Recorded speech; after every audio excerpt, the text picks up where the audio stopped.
Have you ever stopped to think about the fans behind a band? What is it about the music that keeps fans coming back for more? Or is there more?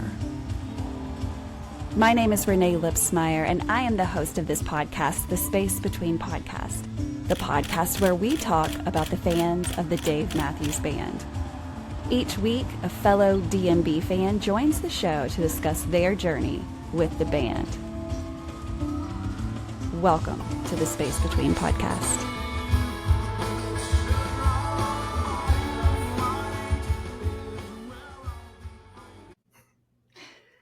Hey guys, welcome to another episode of the Space Between Podcast, the podcast where we talk about the fans of a band that has been making music for over 30 years.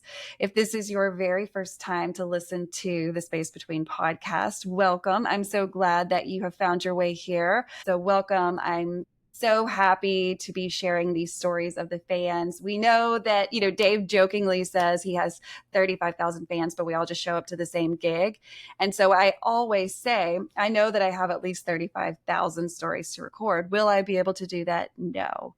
But let's see how many I can collect. And so I'm on a mission to document this time that we have with Dave Matthews Band. We've had them for so long. A lot of people say that this is the soundtrack of their life. And there have been some really incredible stories that have been shared on this podcast. So I invite you to listen to any of them because each one is completely different because I have a new guest every single episode. And so, of course, this one I do too. We have someone on the show that I'm very excited about. I'm always excited, but I'm excited for this one because I know a little bit about him and I've seen his work on social media, and I'm going to let him introduce all of that. But I think that this is going to be somebody that you know, and if you don't know, you should get to know, at least on social media. So if you will, sir, tell us who you are, where in the world are you, and tell us something cool about you.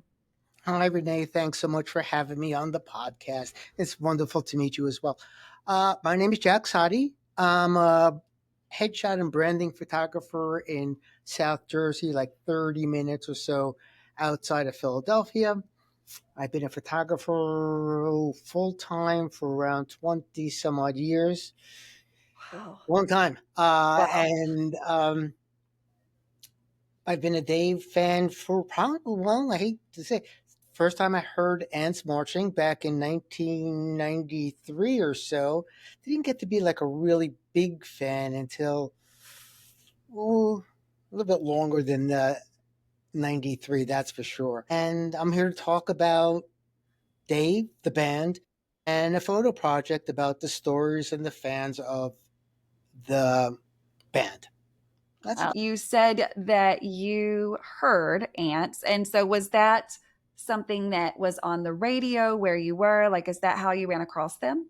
It's the song that I heard on the radio, and I remember thinking, I just like it, love the vibe, the riff, everything about it. And it's like, after that, listening to the rest of the record, I think I was hooked also with a lot of other people. Yes. Yes. What were you listening to, if you can remember? Like, what was your jam in the early 90s? I've always been a fan of rock, jazz, instrumental music, something that a lot of my friends and family don't get at all. So Dave and the band definitely filled that void for me. But yeah, I was, since a young age, always a lot of jazz instrumental music. Yeah, well, I am a big jazz fan too. I was a jazz fan before Dave Matthews Band, and I can really see how it could flow from one to the other because there's just so many elements of Dave Matthews Band that you can hear that are so jazzy, sometimes more, than others. But so yeah, jazz is like a gateway into so many other types of music. And if you know nothing about Dave Matthews Band, or if you're just now getting to kind of know their music, there's a horn section. And that is one of my go-to, want to be in front of, look at them sections of the band because there's nothing like horns to me. And I think that all Me too. stems back to jazz music that I was listening to in college and in high school. And so, while Ants never really stuck out, it was one of those songs that, you heard, you remembered because of the drum beat. You had to kind of really dig in and get away from the radio hits to find what we're talking about. And so, like you said, you took a little break after you heard Ants. When did you kind of run back into them? It's a funny story because I always wanted. Well, my train of thought was probably I'm gonna say like 95, 96. Just switching the channels on TV, and the band was on PBS, and they were playing Rapunzel. I'd never seen him before. I was like, damn. It's just like the band was just so together, and it's just something like nothing else that I think I had ever heard. So Mm-hmm. that's when it's like just really got deeper into the band. I didn't see him probably for the first time. It's probably like I think 2014, 15. My Yeah, wife got us tickets, and she isn't a big fan. that's okay. So Not everyone is. every year now, one of my nieces comes down from New York, and she goes to see the band with me, and she's more than happy to go see the band with me every single year. Yes. Yeah. I'm glad she does that for you. So let's go back to you dug in more. Those words, because of the time that we're talking about in the mid to late 90s, how did you dig in more? Because music wasn't readily available like it is now, where you just push a few buttons and boom, you could go back in time to anything. It was a lot harder to get music at those times. So, what did that look like for you? Were you like part of the Columbia House group where we sent in a penny and then owed them for the rest of our lives? Like, what was your system? It was getting the CDs back then. And believe Yeah. it or not, my wife would all, as soon as the CDs were released, she was the one that would buy them for me. And Oh, just to make you happy. she doesn't even remember it. I told her, you bought me several of them. And she says, did I? And I said, thank you that you did. So Yeah. the CDs are all gone now. And well, not even Spotify, the Sirius channel is on all the time. Yeah. It's a And great channel. it's all been replaced. Yeah, it is. We live in a very digital age, but it's fun to have moved through technology because this band has definitely moved through many, many, many changes in technology because we hear, and I'm sure you have heard, or if you haven't heard, guys that are listening to this in the early 90s and throughout the 90s, and maybe even into the early 2000s, as far as CDs go, but in the early 90s, mid 90s, people were recording these because it's always been Uh, allowed to do so at the concerts. Like the band was cool with people bringing their tape decks in and recording it, or whatever device they were using to record the band live. And what people did with these, of course, you make yourself a copy and then you make a copy for a friend. And it went even as far as people would get someone's name, they would send them a blank envelope with a stamp on it with their address on it, and they just wanted you to send them back a CD. Like there was so much underground ways to get this music. And I find that so clever of the fans to have thought to do that because I was not part of that. Unfortunately, I wish that I could get my hands on so many of those CDs to mhm. hear what people recorded live. And thankfully, there is so many because of technology. We are able to go back and hear things that we would have never otherwise had access to because of the fans. I point directly to places like the DMB Almanac, and that's a website where they have just continuously built the history of the band, but with that, first recordings, getting those recordings from people that happened to be in a bar in 93 when they did just show up and they recorded the whole thing. And it's cool to have that now, especially as a new fan, because, or an old fan, it doesn't matter what you are. It's cool to be able to look at the transitions they've been through and the way their music has evolved and changed over 34 years because it has. What a great time to be able to have so much access to them all the way back to 1991. It's a great time to be alive.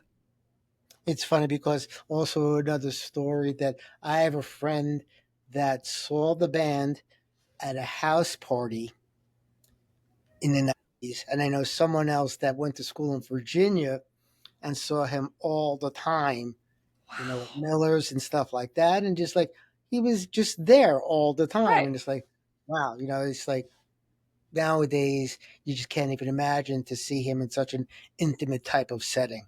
Right. So, Right. That would be and then badass though, right? a band is still around that is, They're still around. right.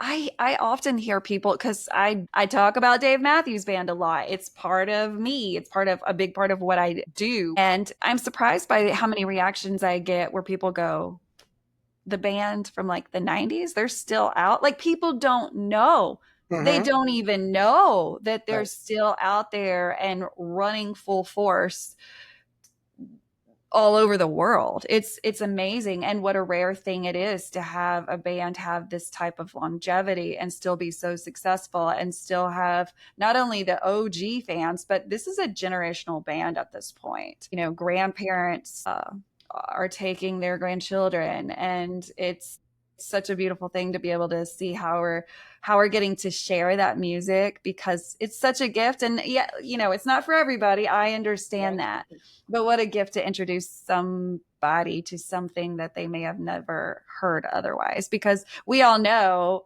Dave Matthews Band is not being played on the radio right now. No. You really have to seek it out, seek up. You have to seek up for this stuff because it's just not out there for you to go find, like at the store or whatever. Maybe sometimes if you're lucky, but you kind of have to know about them. It's like a club that is I want to say we're an official club, like the fans of Dave Matthews Band. And but yeah, I don't think my kids would have ever heard of them had I not introduced them to them. And a lot of adults that were alive and well in the 90s they just never crossed paths with that sound. I feel like it's our obligation to keep it going, right? Because Hmm. the music is here forever, for all times. For 100 years from now, the music will still be here. We won't, but the music will be. And so we have to keep sharing that with more and more so that its life never ends with ours.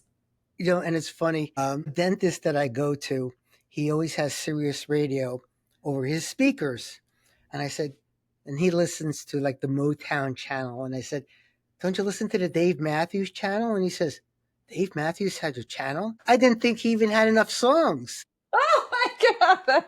So he was completely in the dark about that, and I said, "You may want to change to channel 30." He never Is that all did. you said? Is that all Yeah. you said? Or you didn't like tell him, like, well, dude, yeah, they put like a million Yeah, there's albums out. there's And, more than yeah, there's more than two songs out there that he has, but he wasn't aware. He just was like shocked that well, his own station? How could that it's possibly be? He has three right. songs tops, right? It was a teaching moment, and I find Right. those moments are happening more frequently. Um, so first concert, you loved it, and I'm so thankful that your wife bought you those tickets to Camden. Camden's coming up. We're recording on the Wednesday before Camden of 2025, and so I have to ask: are you going this year? I'm going to be there on Saturday for sure, and for the first time, I'm going to Tailgate Caravan. As we spoke before we started recording, meet the people there, and yeah, Yeah, what an amazing group of fans. These tailgates, of course, are fans of Dave Matthews Band. But instead of, there are certain groups that instead of just, chilling and like doing the whole traditional tailgating, they are making an effort and they've been really successful at this effort every year to raise money for mental health awareness. And I believe the right. money goes to NAMI every year. And so, what an amazing thing to do, to use our time to help others, to serve others, to raise money for something that we know needs more funds and research. And we're living in years where we're just starting to talk comfortably about mental health. And so I'm so excited to see fans take initiative and use this time to build not only awareness, but to raise money. And I think that just speaks volumes again about the fans of this band and why, I won't stop until I can collect all of these stories because, man, there's just people out there doing amazing things all because of a band that they love. And that's just, to me, that's mind boggling. I love it. Me as well. I mean, and that's how my project came about. Hey guys, it's Renae, and we are going to listen to the rest of this episode in just a few moments. I wanted to bring an opportunity to you while you were listening and or watching this on YouTube. The Space Between podcast has merch, and if you are looking for a t-shirt or stickers so that you can talk about your episode of the Space Between podcast, or you just feel like it's a cool thing and you want to rep, look at these t-shirts. I've got Comfort Color cream t-shirts. Comfort Colors is a wonderful brand. You will love it. It's a high quality t-shirt.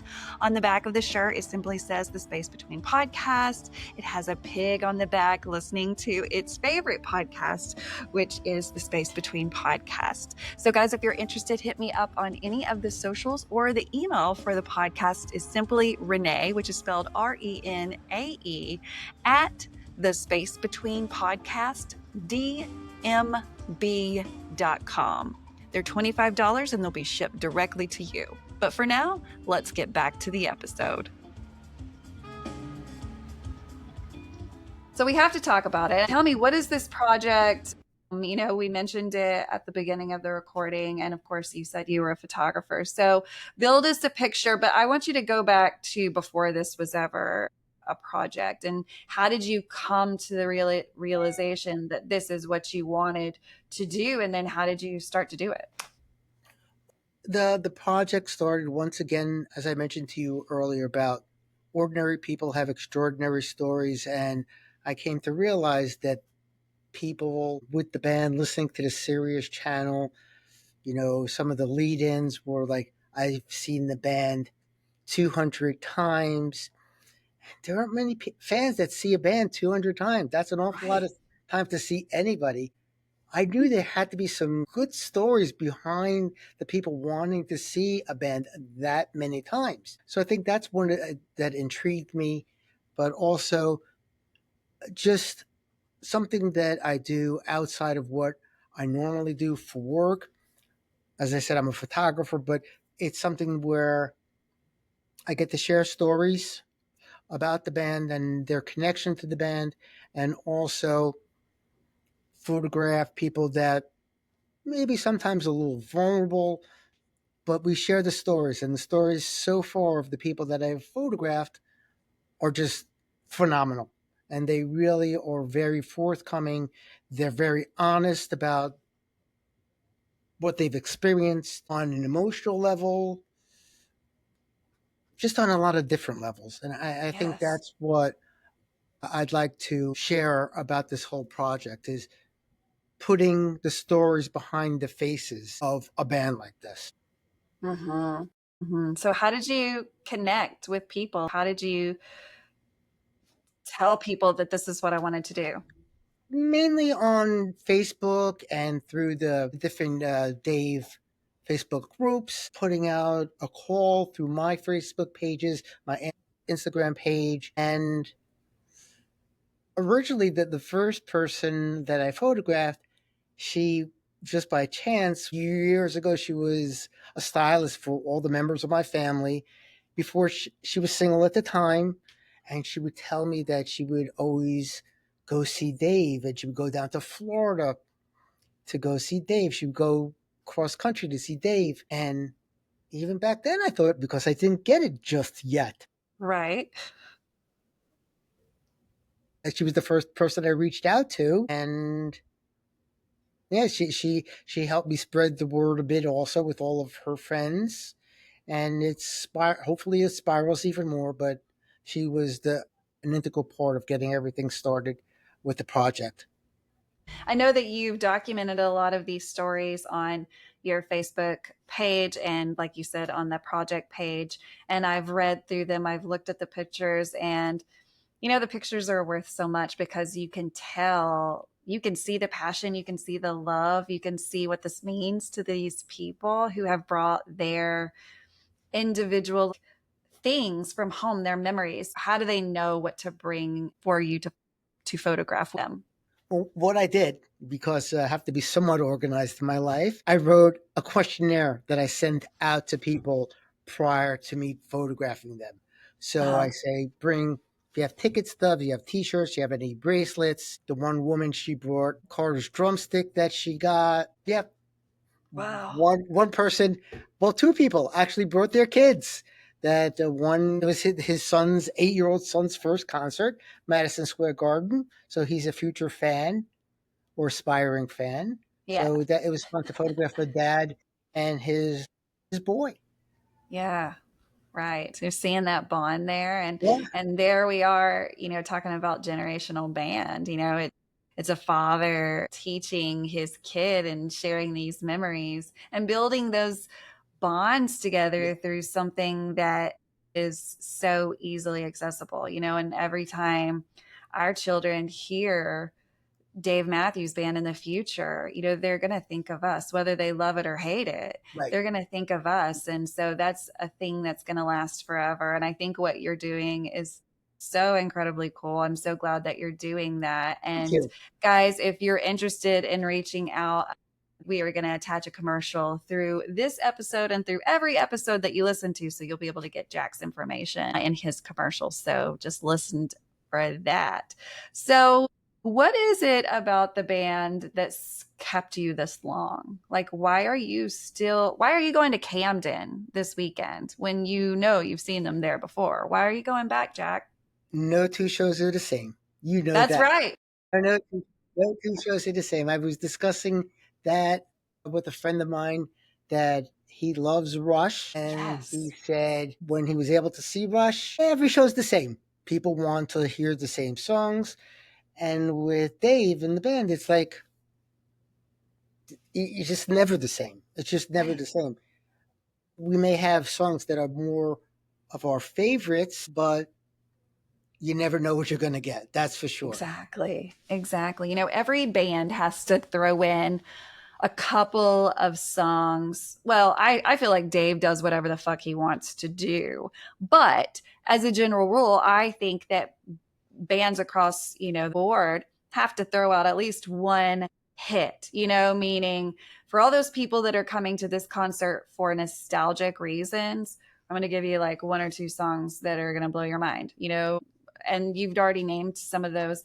But my daughter and my husband just went to a Goo Goo Dolls concert, and she really wanted to hear Iris, which was one of their really big songs. And they waited until the very end to play it because they knew that that was a big song and that people love it and that generations of people love it. And so, I see that when I look at set lists for DMB, just that, there's always going to be one or two tracks that people have heard on the radio or just because it was in a movie or whatever, but it's those deep tracks. Let's talk about those. What I'm speaking of when I say deep tracks, it's those songs that either they never play or the songs that they barely play or the songs that never made it to any studio album and can just be found on a certain few live albums that people have recorded. It's the hunt, it's the chase for those songs because we For know lots of that their people. catalog is ginormous. I want to know, and I could do this through the help of the almanac, and I know that. I just want to know what's the number of songs that they have in their catalog, subtracting any covers at all, just original work. How many songs are in your catalog? I think of stuff. It keeps me up at night, to be honest, Jack. I'm like, how many songs is it? How many songs could it be? What would be your guess? Like just your best educated guess? Because, and honestly, I don't even know that I could ask that of myself. I don't even know where to begin. I think it's just non covers. I think it's like close to 400. Wow. Wow. I think I saw that someplace. Now, don't quote me or anything, but I No, think no. I mean, you're on a podcast, but like no that's quotes what here. that's what Wow. I just that is a lot of songs. it's a It lot is of songs. hard to find another band that has a catalog even half of that size. So there's so much there's so many reasons to keep going back. Yes, it is the chase, like you said. It's that no show is ever the same. Even if they sang the same set list 2 nights in a row, it wouldn't sound the same because we know that like they just go off and they do these improvisations. And we love that because we know that that's where passion kicks in and their love for the instrument that they're playing. If you could, what's a deep track? And I'll go first so that you can think about it. What's a deep track that you just want to hear and like you're okay with not hearing it because if you're like me, like I want Dave to play what he wants to play. I never will argue with what he wants. But I'd really like to hear Crazy Easy. I'd really like to hear it live and for real, not Mhm. live on a recorded CD. I've heard that like thousands of times because that's all I can get. What is something that comes to mind that you're like, will this ever happen in my lifetime? Put me on a spot.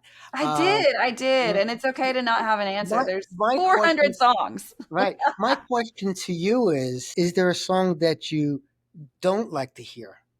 No, and I'm very sure that's why I said it that fast. No, and I've thought about that because that's just the things I think about. And I know that that's a really popular thing to talk about is, what could you leave out? What could you do without not hearing any longer and blah blah blah. And I will agree that there are songs that I love more than others, but Hmm. there are no songs that I would ever discard or take out of their catalog simply for the fact that they wrote it, they loved it enough to make it part of their catalog. And if they want to sing it, by damn, they should sing it. I am in love with whatever. Like I always say, sing the phone book. I don't care what you sing, just sing to me because you're so good at it and play your instruments. You're so good at it. So the answer is no, there's nothing that I don't want to I, hear. I I feel the same way. I think that there's not any single song that I say, "Oh my God, I hate that song." Mm-hmm. Uh, Others that I may like a lot more, but I Sure. don't think there's any song that my family says, "Oh, you." When a song comes on, they say, "Oh, I like that song." My family will say, "You like all the songs," and it's kind of true. I do some. I like more than others, but there's nothing I would ever say I'm turning it off. And I can't say that about other bands. There's some True. bands that like a song comes on, it's like, don't want to hear that. Yeah, I have a whole band that when they come on, and I will not say the band, Right, but when they like come on anywhere, I'm like, click, no. I mean, there's just, and that's okay. And right. that just, again, like not everybody loves Dave Matthews Band. There are bands we all don't like click with, or we don't vibe with, we don't enjoy it. Well, for whatever reason, it can just be as simple as like, I just don't really like that guy's voice or that girl's voice or whatever. Like, and that's okay. That's the beautiful thing about music. There's so many so just so much music in the world, whether you go back in time, or you just are listening to current music that came out in 2024, 2025. There's just so much, and so it would be hard for me to believe that someone couldn't I ever identify a sound that they didn't enjoy out of the whole universe. It would just be very hard for me to believe that. And I know that some people say they don't like music, they don't listen to music. And that's cool if that works for you. Which But I can't I just, imagine. I can't imagine that scenario. No, but I know that there are people that way, and I realize that. And so I know that we especially sound a little bit insane for the level of passion that we have. But it can't be weird. I mean, it can be whatever people think it is. But for me, I just think that it's passion. Hmm. It's love for the sound. And that's it. I don't think that we're in a cult. I don't think that you know I don't think any of those negative things that people throw out. I just think that they've done a really good job for 34 years of making really bomb ass music and being really cool people. And You said it all for me as I well. got to stop talking, right? I'm saying No, it no, but all. it's literally everything that I feel about it. It's all true. Yeah, So it is. It you don't is. find me quiet very often, but you said it very well, better than I could. That's for sure. I've just thought so much about it. It's a healthy thing that I'm open with sharing to other people. And so there's just so many mental health benefits to this. And when your mental health is doing really good, you know, you just feel better. And this music has the ability to make me feel different.